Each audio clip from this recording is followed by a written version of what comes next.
The WWE Cruiserweight Classic is an amazing global event. It actually reminds me about an international tournament that happened some time ago.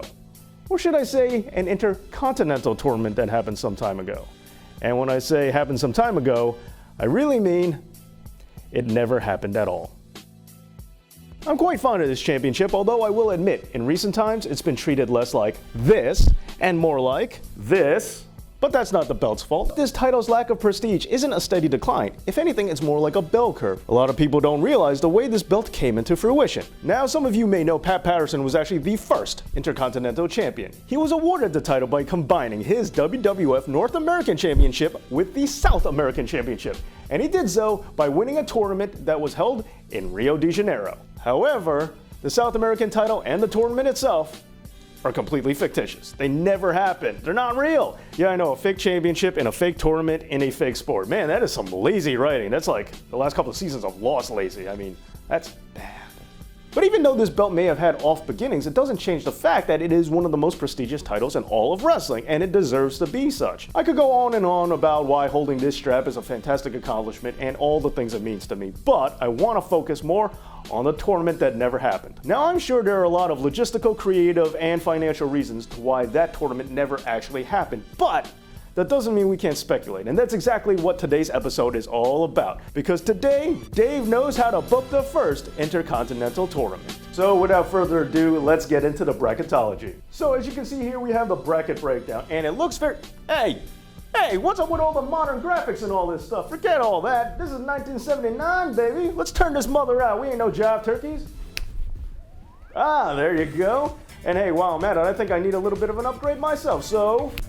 Yeah, alright. This is what I'm talking about. I can dig it. Groovy. Hey, just like George Clinton, we want the funk. You gotta have that funk. That 70s funk. Okay, so let's start this tournament off. Let's go into our first participant. And no surprise, it's Pat Patterson. Yep, the winner of the original Intercontinental Tournament. Even though it never happened, he is most certainly going to be one of the top participants in our tournament here today. And he most certainly belongs in this tournament. Pat Patterson at this time was the WWF North American Champion. That part of the story is true. He would also go on to become a Hall of Famer in 1996. And it was actually during his Intercontinental reign that he would turn from heel to face. This actually happened when the Grand Wizard botched an attempt to sell Pat Patterson's contract to Captain Lou Albano for $100 grand. And he would actually hold on to this title until 1981 when he was defeated by Ken Patera, who pinned him, and right on the count of 3, Patterson managed to get his foot on the rope. However, referee didn't see it. Armed with gut wrenches, atomic drops, and vicious belly-to-back suplexes is all the reason why he is a major player for this tournament and why our first participant in this tournament is Pat Patterson. Next on the list, a very popular wrestler, and while there have been many incarnations to wear the mantle, we're talking about the very first. Hailing from Japan, we have our next competitor in the tournament, Tiger Mask, or Satoru Sayama. The original Tiger Mask is definitely someone to look out for here. He was the only man to ever hold the WWF Junior Heavyweight Championship and the NWA Junior Heavyweight Championship at the same time, and he would actually move on to found his own wrestling institutions himself. Armed with a crossface chicken wing, diving headbutt, and of course, the Tiger Suplex, Tiger Mask is someone to look out for as a possible winner of the first Intercontinental Tournament. Our next competitor, Tatsumi Fujinami, inventor of the Dragon Sleeper and the Dragon Suplex, and also inducted into the WWE Hall of Fame in 2015. And not only was he in the Hall of Fame, but he was also WWF International Champion and WWF Junior Heavyweight Champion. So, right there, Tatsumi Fujinami is our next competitor in this tournament. Next up, hailing from England, we have the Dynamite Kid. Now, before Chris Benoit, Dynamite Kid was the guy that people talked about like we talk about Chris Benoit now. But doesn't matter. The Dynamite Kid was a fantastic wrestler and served as inspiration for a lot of other great wrestlers like Bret the Hitman Hart. And if you like Finn Balor, well, he originally called himself Pegasus 2 after Chris Benoit's Pegasus Kid, which was after the Dynamite Kid. So his influence and legacy live on. And also with Davey Boy Smith, he did manage to win the tag team titles in the WWF, and he was also a very decorated champion in Stampede Wrestling as well. His innovations and techniques were way ahead of their time, and armed with his reverse kneeling pile driver and his diving headbutt, Dynamite Kid is certainly a threat to any tournament you can possibly throw him into, especially this one for the Intercontinental Championship. Which is why I bring to you the Dynamite Kid. And our next competitor representing Italy is Tony Parisi. Now, even though he's known primarily as a tag team wrestler for winning the WWF World Tag Team Championship as well as the WWF United States Tag Team Championships, he is also a great singles competitor who won the WWF International Championship. And anybody in this tournament who has the misfortune of facing Tony Parisi should look out for his devastating Italian cannonball finishing maneuver. We have Tony Parisi in this tournament. Next up, we have representing New Zealand, Tony Garea. Just like many other competitors in this tournament, Tony Garea is an amazing tag team wrestler, and he has multiple championships. For all that and more, we have Tony Garea.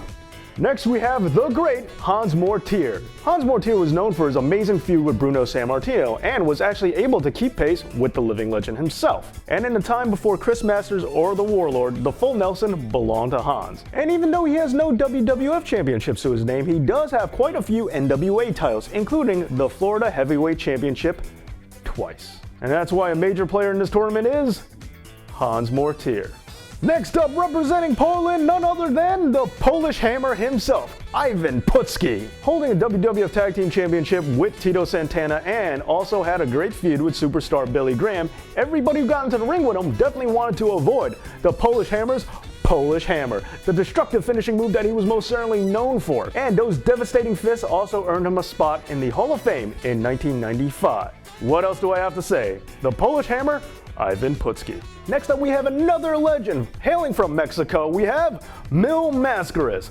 Now, a lot of people think of Mil Mascaras as the definitive luchador of all time, and there's a lot of good reason for that. Diving crossbody, flying cross chop, this man was on fire, and he was an amazing competitor to watch for sure, and has been highly influential to just about every wrestler that could ever wear a mask ever since. And the Man of 1,000 Masks has won championships from all across the world, and was even inducted into the WWF Hall of Fame in 2012. Next up, we have Argentina Apollo, and of course representing Argentina. Known for his amazing aerial game and his great acrobatics, Argentina Apollo could do it all from tag team wrestling to singles competition. So I have high expectations for Argentina Apollo. Next up, we have the big man, Andre the Giant. And even though Andre the Giant was years away from having his first WWF Championship and also having his legendary match with Hulk Hogan at WrestleMania 3, Andre the Giant was still an amazing international superstar, and he's Andre the Giant, the first inductee in WWF's Hall of Fame, and rightfully so. No one could touch his size, strength, or even the fact that he is truly the 8th wonder of the world. I mean, his elbow drop, his sit-down splash, or his big boot. Any wrestler who's gotten in the ring with Andre will tell you how intimidating it is to be facing Andre the Giant,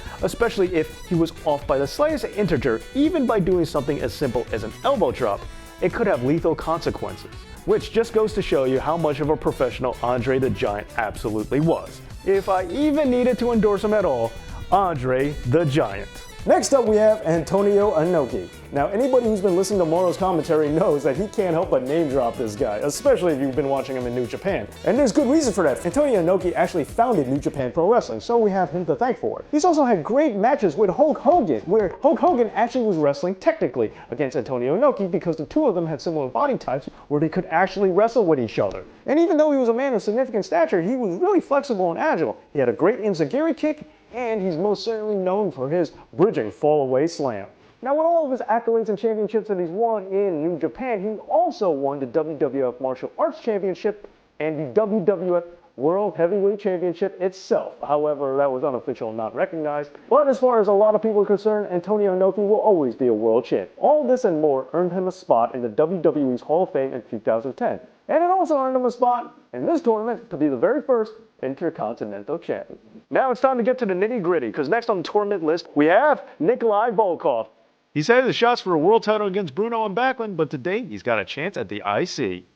Next up, how could you forget about Mr. Fuji? Now, if you're in my rough age demographic, you're going to think of Mr. Fuji as a manager. But if you're slightly older than me, you are going to totally remember that Mr. Fuji was a great wrestler indeed. He had a great strike with the kamikaze clothesline, and on top of that, he also had a great submission hold with the Cobra Clutch, and sometimes he even added a body scissor when he really wanted to cinch it in. And the Devious One used those moves to win himself a fair amount of championships. And most certainly, the Intercontinental title is one that he's going to be eligible for right now, right here, today. So our next participant is Mr. Fuji. Time for another Canadian in this tournament, hailing from Montreal, Quebec, Canada. We have Gino Brito, a former tag team partner of Tony Parisi. Gino brings to the ring a devastating figure 4 leg lock that can definitely hang in there with the greats. And what tournament could be complete unless we get the chance to see 2 tag team partners or brothers possibly go at it somewhere down the line in the tournament on their way to the top. And this is definitely interesting because Gino and Tony are actually a successful tag team, having won the WWF tag team titles together. But not only that, Gino has also taken down the WWF International Championship as well. Representing Canada, we have Gino Brito. And our final participant in the first Intercontinental Championship tournament.